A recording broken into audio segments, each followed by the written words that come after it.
At the Wilmington Clinic, we do stress lifestyle. You are what you eat, you are what you think, and you are what you do. So on the eating side, we try to get a feeling of what your eating style is like. I have certain types of diary menus that you can take home to fill out what you're eating, so I can critique to see where your strengths and your weaknesses are. And then many times people do need to have some nutritional supplementation. And right now, everybody's really high on vitamin supplementation. There is a difference between a whole food supplement and a vitamin supplement. In the Wilmington Clinic, we do stress the high importance of food supplementation.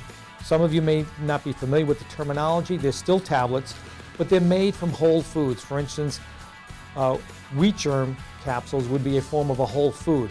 Fish oils or cod liver oil or brewer's yeast or alfalfa tablets, etc. are all examples of whole food concentrates as opposed to the typical multiple vitamin. Now, in a whole food, you will have vitamins and minerals that naturally occur the way they appear in Mother Nature. We utilize whole food supplementation, and the reason why we do that, there's been a tremendous amount of scientific evidence to come out now to support the fact that high dosages of isolate nutrients, beta carotene, for instance, is one had got a lot of press at one time because they had thought that, and they thought that beta carotene was going to be an antagonistic to cancer development. And what happened is I know 19,000, 20,000 people they did, it turned out that they actually got more cancer from the beta carotene. Same thing with vitamin C, vitamin E. Some of these nutrients, when they're taken in very high dosages for long periods of time, actually are harder on the body than being helpful.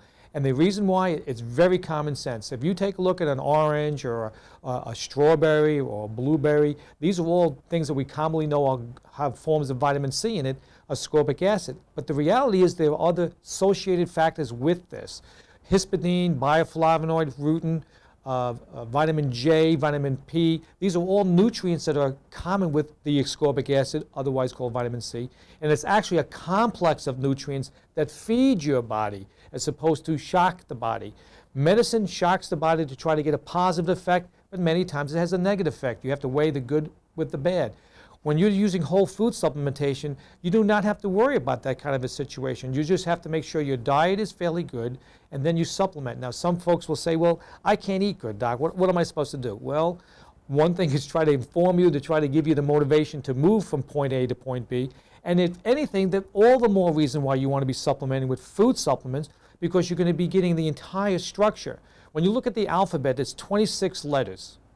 If I just gave you letter X and letter T and letter A, you'd probably be able to maybe put a couple of words together to try to communicate.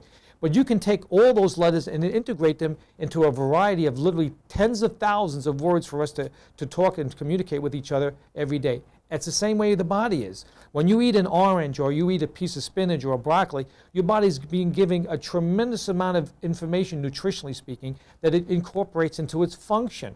Just taking vitamin A at real high doses and vitamin C at real high doses, or B1 or B2, does not make your body work better. It actually can be, in a long time frame, can actually be a detriment because it robs the body of the other nutrients it's trying to get from the foods you're supposed to be eating. So once again, even if you're a poor eater, a food supplement is going to be far better to feed your body. I always make a joke with my patients. If we're on a deserted island, I'd rather have, and all we have is water and your vitamins from Walgreens or Freddie Flintstones or whatever, and all I have is my food supplements. Guess what? We're both going to die sooner or later. But I can promise you, I'm going to survive a little longer than you because I am getting the whole portion of the foods, not just the individual parts. Here at the Wilmington Clinic, in addition to the specialization in all the variety of orthopedic problems that we treat, we also have a subspecialty of ears, nose, and throat specialty. It's a procedure that was started in the 16th century. The medical doctors used to do it up to about the 1940s. What changed then is that they started using more of the antibiotic and the decongestion and antihistamine approach. But the procedure itself has been well documented to be very thorough on opening up nasal passages and helping draining sinuses and tonsillar regions, etc. And we do this procedure kind of called ENT. If you're interested, there's more information on our web that you can take a look at. I want to thank you very much for watching this introductory video. I will be with you soon, and at that time I'll interview you, get a case history of what's going on for you, and we'll evaluate you. Hopefully you'll have what I can help, and then we'll start a procedure at that time. Thank you.